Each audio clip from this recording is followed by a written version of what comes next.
Hey guys, welcome to Get Busy Watching. I'm your host, Honest Dan. Let's talk movies. Welcome to my rapid fire horror edition. Let's get started.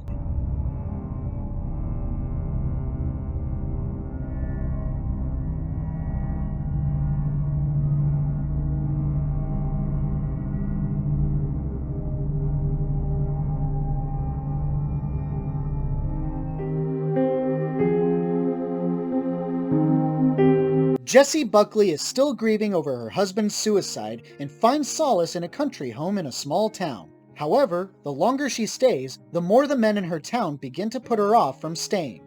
Oh boy, I like it more than I don't, but it's definitely try hard for what it's trying to get across.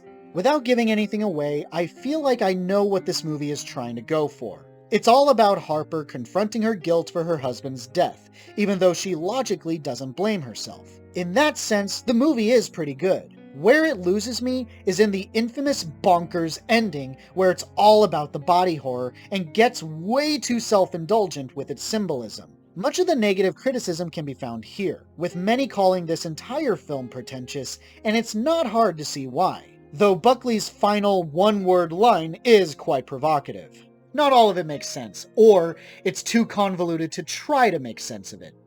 But I'd be lying if I said that it wasn't properly atmospheric. If that's your baggage, as well as body horror, I recommend checking this out. My honest rating for Men, a strong 3 out of 5. Why aren't you replying?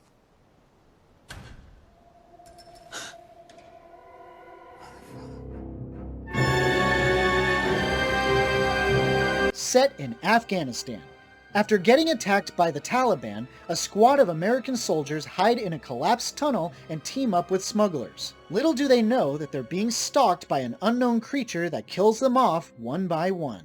It had me for a little while, but then somewhere in the middle, it lost me.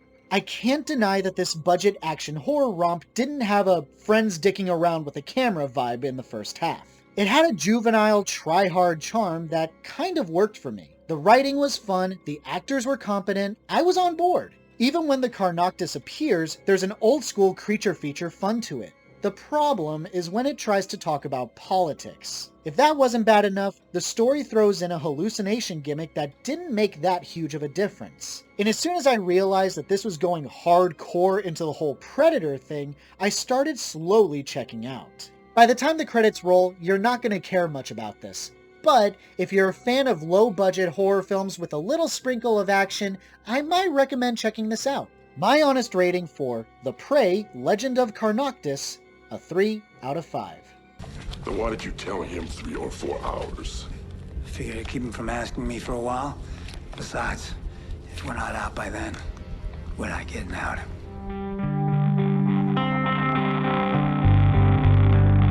A recent wealthy divorcee thinks he found love with a beautiful woman. However, after sustaining a leg injury, it's soon revealed that she's a con artist and is after his vast fortune, keeping him hostage in his own highly secured and secluded home. I'm pretty sure I enjoy this more than most do, but it's definitely not perfect.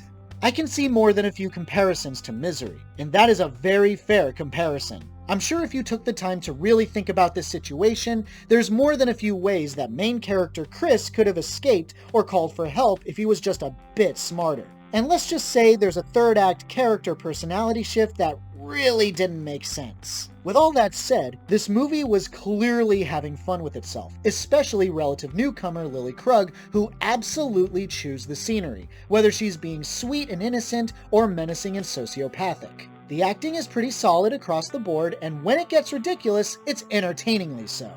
It's a rare turn your brain off and enjoy it kind of horror flick. It has its stupid moments, but for what it was, I had fun with it. My honest rating for Shattered, a 4 out of 5.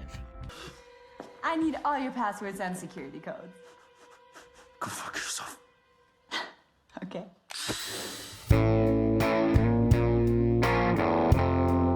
The Foo Fighters start working on their 10th album in a house with a dark history. Turns out that the house is cursed and Dave Grohl becomes possessed. Well, this was destined to be a love it or hate it, and boy howdy did I love it. There's a serious friends grabbed a camera and just had fun with it quality that I found absolutely endearing. Make no mistake, not everyone's acting is good. The special effects can probably be done by a college student with a good computer at their disposal. It's clear that everyone was having fun with it. I enjoyed seeing such talents as Whitney Cummings and especially Leslie Grossman, whom I don't see nearly enough in anything that I watch. There's a few dumb plot beats here and there, but honestly, I don't care.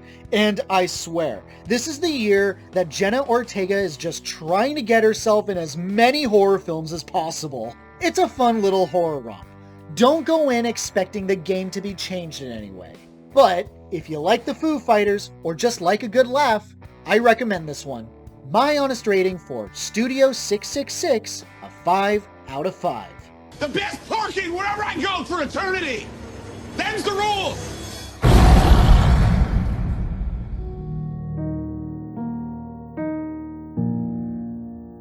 This Taiwanese mother just got her young daughter back after suffering from a psychotic episode due to violating a family's taboo 6 years ago. However, the curse of the taboo is not finished with her and starts targeting the daughter. I think I like it.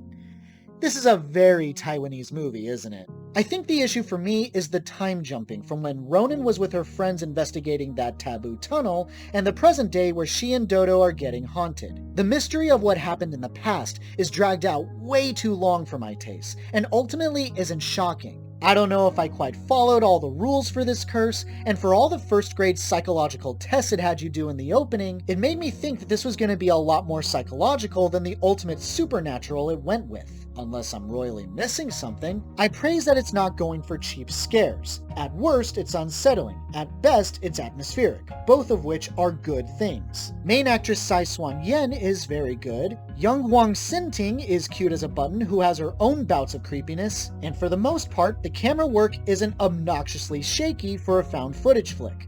And yeah, that ending was pretty clever, if not lovably pretentious. Hey, big ups to this movie for being the highest grossing Taiwanese horror flick. Congratulations. But I'm gonna say that I'm a little too Western to fully understand it, so it's not quite my cup of tea. It's different though, and it's certainly trying harder than most horror flicks. So if you have Netflix, check it out, see what you think.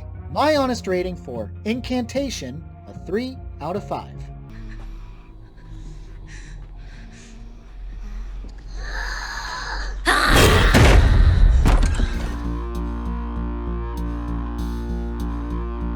Micah Monroe has moved to Romania with her husband. She thinks she's being watched by a mysterious man who is also stalking her when she's out and about. Well, it's better than The Woman in the Window, but not by a large margin. Like all psychological thrillers that don't live up to their potential, there's a good idea here somewhere. The story plays with the idea that Julia is just paranoid, and the man she believes is watching her is someone she ends up following, which makes her, ironically, the very thing she fears is happening to her. Though I won't give anything away, the movie is slow and nothing is really all that surprising. Monroe is certainly giving her all, and carries the story well enough, even if the character she plays is not worth her talents. As unintended as the script may suggest, Julia comes across as legit paranoid, and honestly makes her situation worse the further in we go. I hate characters like Frances who don't do anything to help her either, and the ending is one of the most contrived I've seen in a long time. You always wish that thrillers like this would just push their boundaries a little bit more, because if they don't, you end up getting this. Mediocre. Not recommended. My honest rating for Watcher, a 3 out of 5. Do I just sound paranoid? Let's just hope you'll never find out.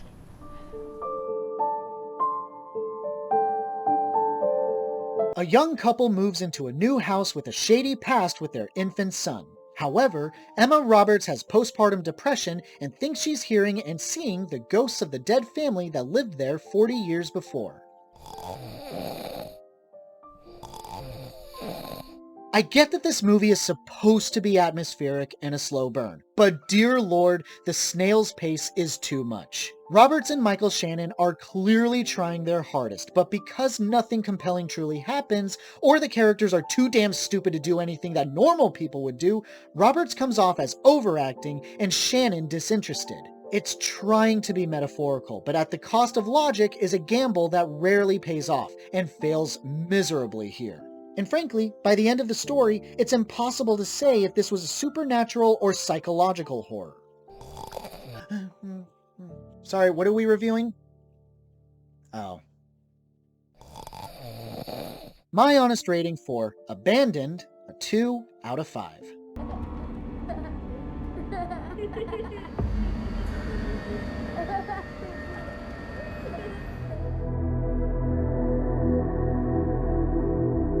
Set in 1891, a land baron's family is cursed after they murder some gypsies and his young son is turned into a werewolf, killing innocent people. They call a pathologist to help them solve the problem. There was something here, something good, but it just didn't come together in the way that I think it intended. Here's what I like: the werewolf design. It looks like it has a mutated human body, but its eyes are so black that they appear hollowed out, giving them an even more frightening look. Which makes an odd kind of sense, since it's later revealed that the wolf body is kind of a suit that, when cut open, reveals a person inside, but still obviously cursed, mindless, and hostile. I admit that's a new one, and I didn't hate it, mostly for the practical effects. Where it falls short is a lot of the framing for all this. I find it foolish that these gypsies put a curse out there tied to these silver fangs, which also happen to be the weakness to the curse. Like, what? There's also narrative issues, like a tragic backstory for our hero. The werewolf can mimic human speech somehow, and only toward the end, which then ties into characters doing stupid-ass shit. Not to mention, the ending is a little too happy for my taste. I think if you give it a chance, you'll find good stuff in here somewhere. But bear in mind, it's not always the best written, it doesn't always make sense, but it has its high points. My honest rating for The Cursed, a 3 out of 5. McBride? Seamus, that's your rival. Thanks so much for watching, you guys. I really appreciate it. Have a great day, stay safe and healthy out there. Hope to see you soon.